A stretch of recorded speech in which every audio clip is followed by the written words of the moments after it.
Assalamualaikum dan selamat datang. Dalam video ringkas ini, saya akan terangkan bagaimana untuk membuat analisis dynamic cone penetrometer ataupun ringkasnya dikenali sebagai DCP.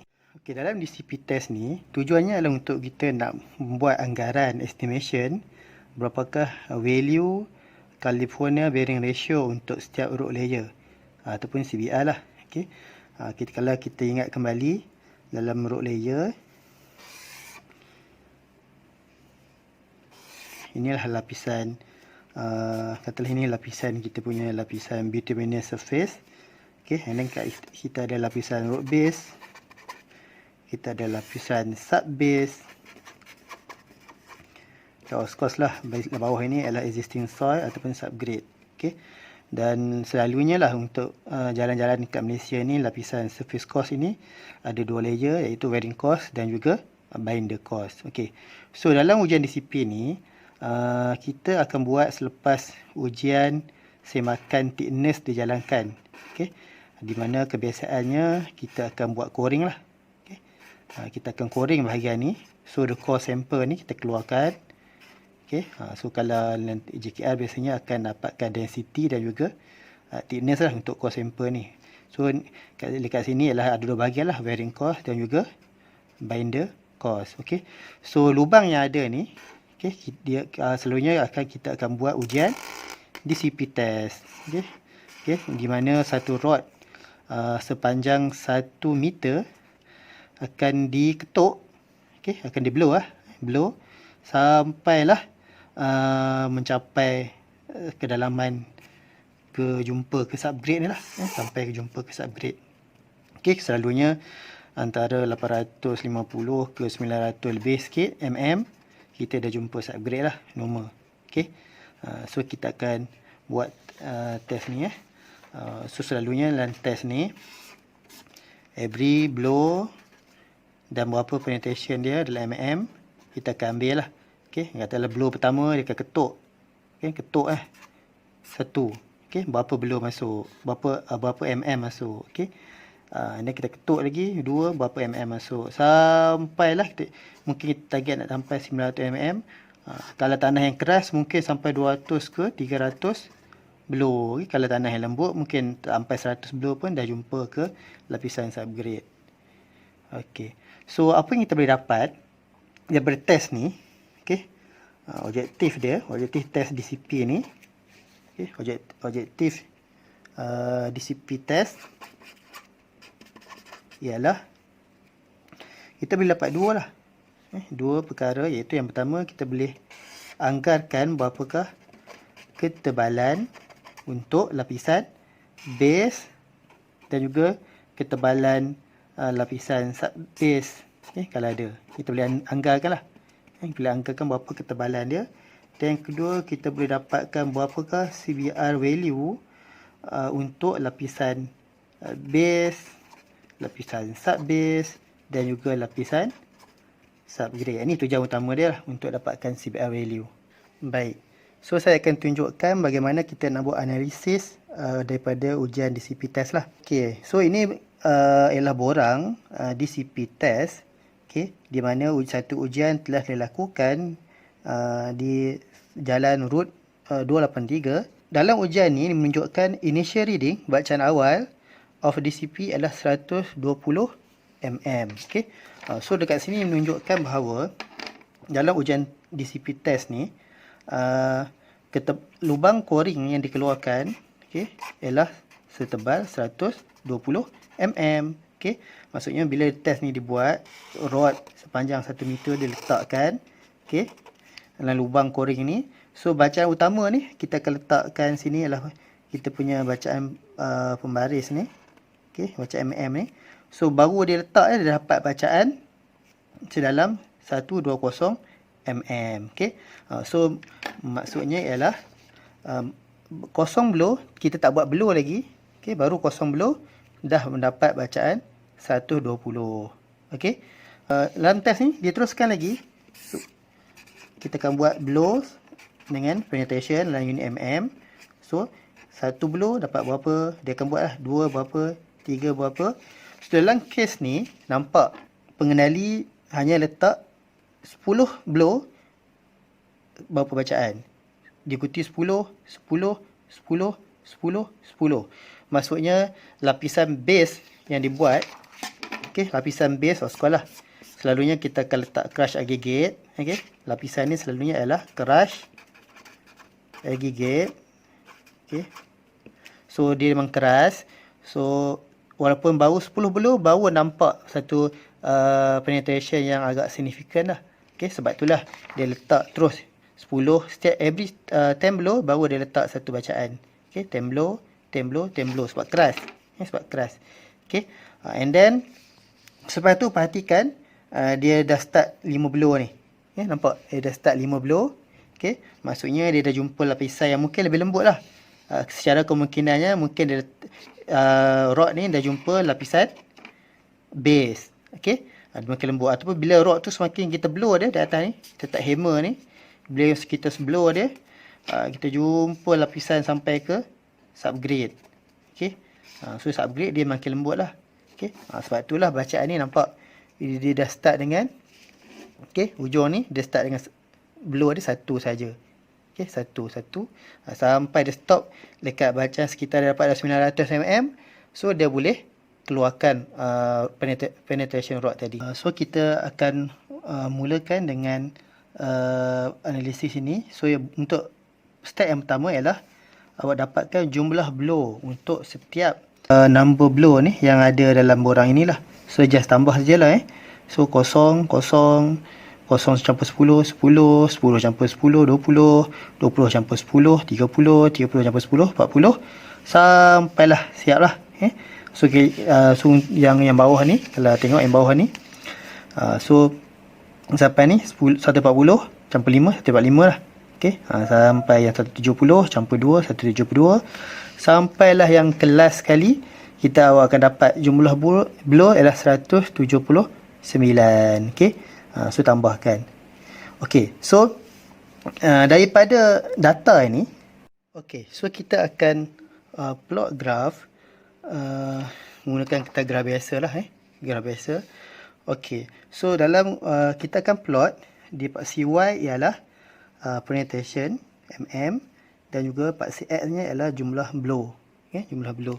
So graph ini dia menuju ke bawah. Okey, so untuk penetration yang terletak ni dalam unit mm. Okey, penetration unit mm. Okey, dan untuk blow ia pada paksi X. Okey, so awak buat anggaran sendirilah.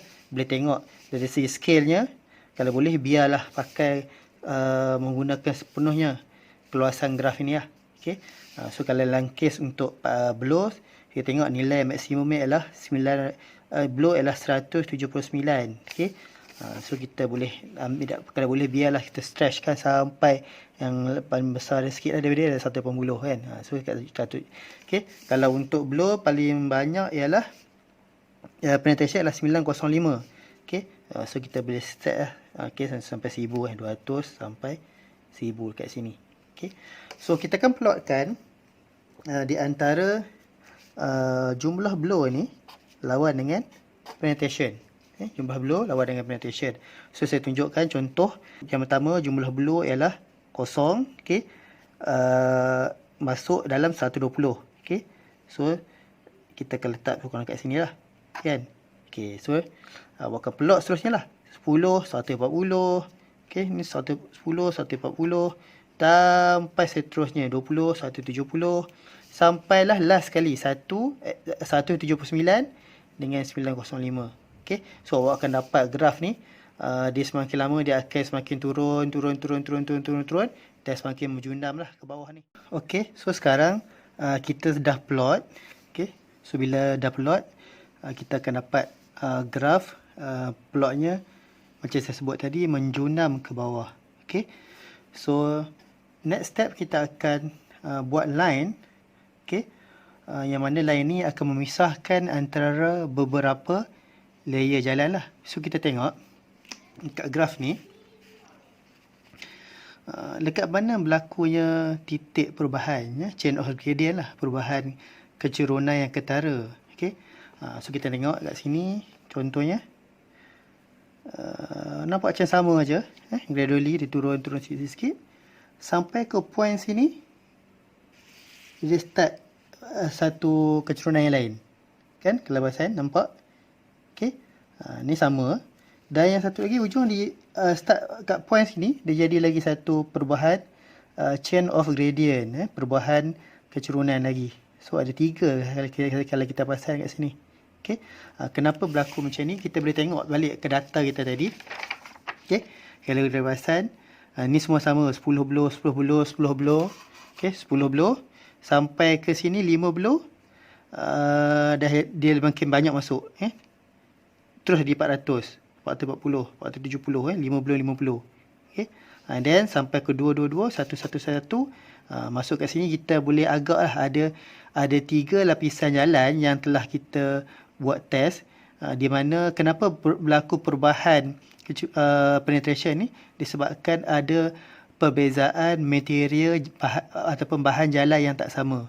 Okey, maksudnya dekat raw base pakai bahan lain, dekat sub base pakai bahan lain, subgrade pula pakai bahan lain. So dengan perbezaan ketebalan dan juga bahan ini, dia akan menghasilkan kekuatan ataupun stability rock layer yang berbeza mengikut requirement yang berbeza yang telah ditetapkan oleh JKR lah.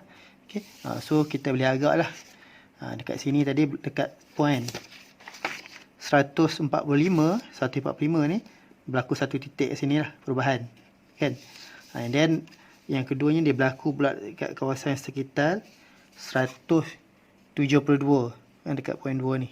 172 sekitar sini pun berlaku lagi satu titik perubahan. Okey. So kita akan buat line. Saya akan tunjukkan bagaimana kita nak plot line. Okey. Ini adalah satu kecerunan yang sama. Okey. Kita boleh buat macam ni lah. Okay, contohnya saya akan tengok sini. Saya ketik line sini. Okey, dia tak perlu semua kena, yang penting kita boleh buat satu kecerunan. Okey, saya tak ambil. Okey, macam ni. Nampak? Okey, yang satu lagi kita nampak ada satu lagi kecerunan kat sini. Kita akan tarik sini lah. Okey. Okey, satu lagi saya nampak kat sini lah. Okey. Okey, boleh nampak Okey, ada satu line. Ada satu line yang kedua dan line yang ketiga. Okey, daripada line-line yang telah kita bina ni, ternampak kita boleh buat, kita dah boleh dapatkan thickness lah. Okey, contohnya saya tarik line ni.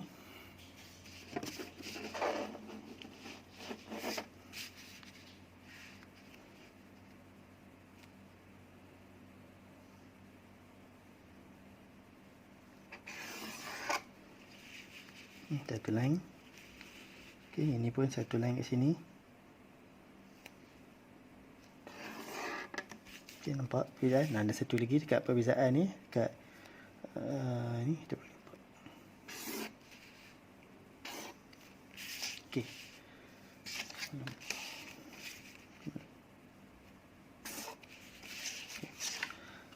Okey, so kita boleh anggaplah ini adalah kita punya ketebalan untuk base. Ini kita punya sub base. Okey. So kita base, sub base, ini kita punya sub grade. Okay. So inilah tebal base kita, tebal sub base. Okey. Okey. Kita boleh dapatkan thickness base ni dah hasil daripada ketebalan ni lah. Berapa jarak sini, tolak jarak sini, kita akan dapat berapa thickness untuk base. Okey, sama juga jarak sini, tolak jarak sini, kita akan dapat berapa thickness untuk. Okey, seterusnya untuk dapatkan nilai CBR, kita akan tengoklah berapa ketebalan kat sini. Okey, berapa panjang dekat sini. Okey, katakanlah sini A, ini B. Okey, so kita akan dapatkan dulu lah berapa jarak A, berapa jarak B. Untuk base mesti awak buat dia di dalam kawasan sempadan base lah. Okey, dalam sub base kita dapatkan pula berapa panjang A. Sama tak kisah.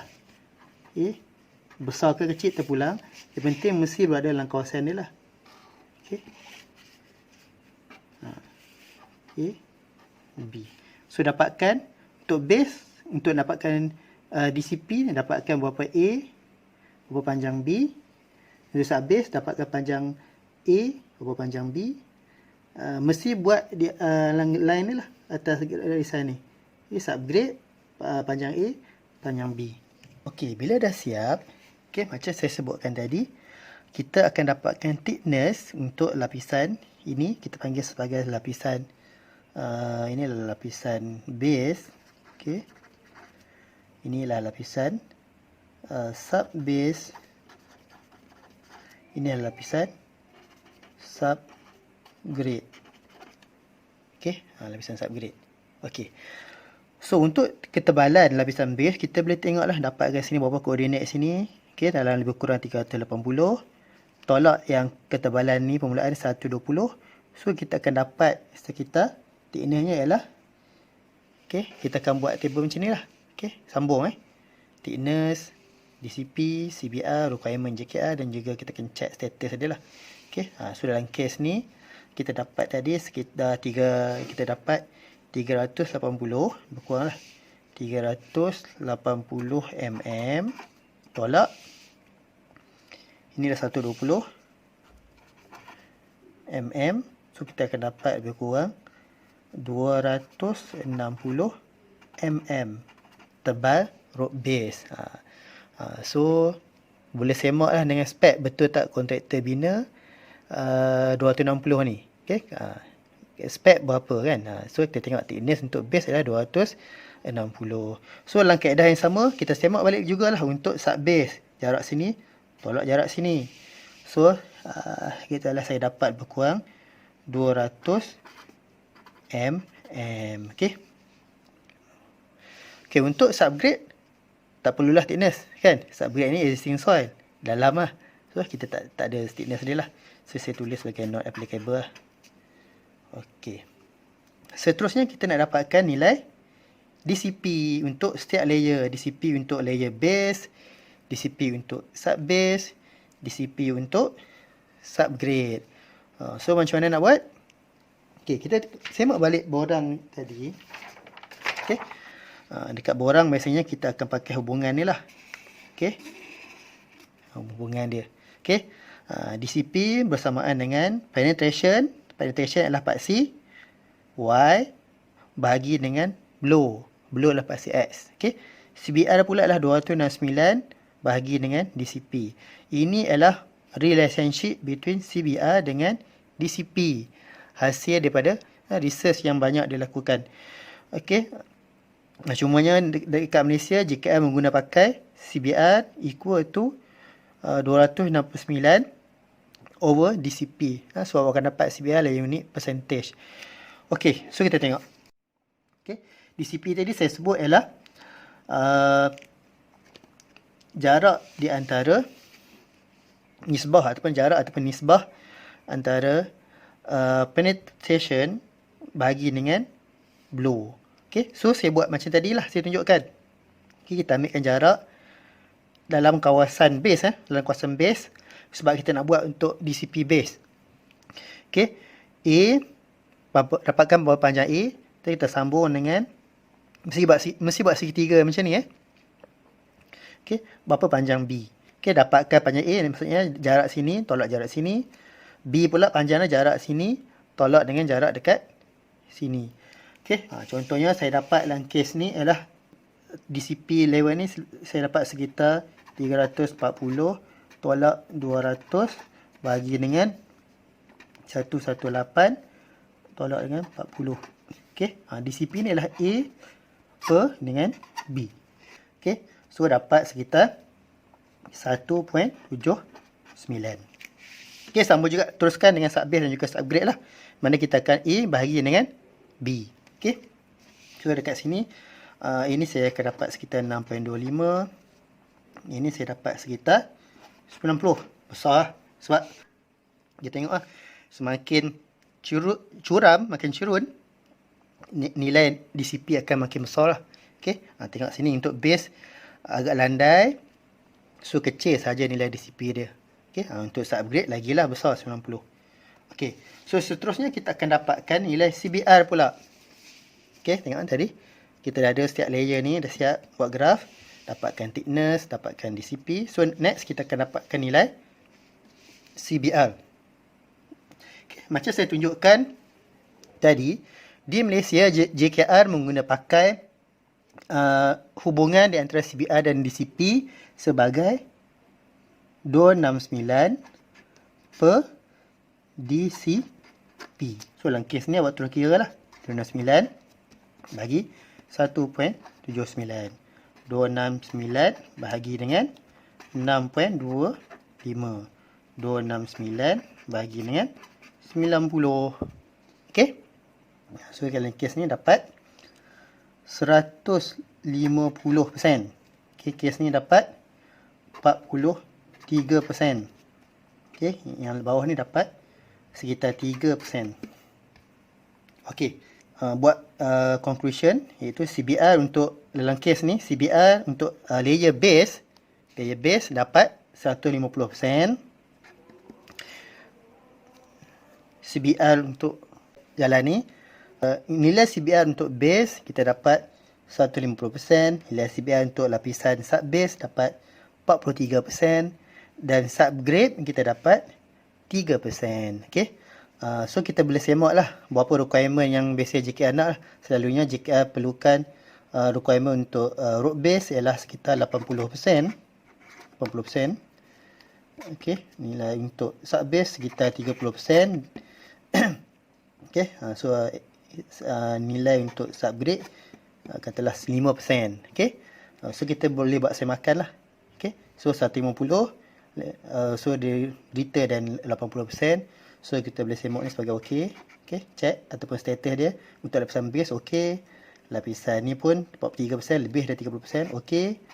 Cuma ada masalah lah untuk ni, lapisan subgrade 3%, spec nak 5%. So ini tak okey lah. So kita boleh anggap sebagai fail. Okey, dalam kes ni dia dapat fail lah. Okey. So sepatutnya semua setiap layer ni kena pass lah. Okey. Okey, dalam kes yang macam ni, ini baru satu test, satu lubang, satu point. Jadi ingat DCP ni hanyalah untuk kita nak buat anggaran, estimation, berapakah kekuatan jalan in term of CBR. Okey, jalan dah siap kan, kita dah coring, and then kita buat CBR, kita buat DCP. Okey, so katalah selalunya test ni dibuat oleh pihak yang berkecuali lah. Mungkin pihak klien tengok buat test ni dan kontraktor tak puas hati kan, sebab dapat result fail. So kita boleh buat dekat, kita boleh semak juga untuk poin-poin yang lain. Mungkin poin yang lain akan lulus lah. Okay, so sebab di CBR ni hanya anggaran. Okay, so kalau yang lain pun tetap result yang macam ni, setelah beberapa poin pun result tetap fail. Okay, so apa yang perlu dibuat, kontraktor boleh minta kita buat trial pit. Okay, so trial pit ni kita akan korek jalan dalam bentuk yang lebih besar lah sampai ke subgrade, dan kita akan buat test dan ambil sampel. Okay, untuk semak.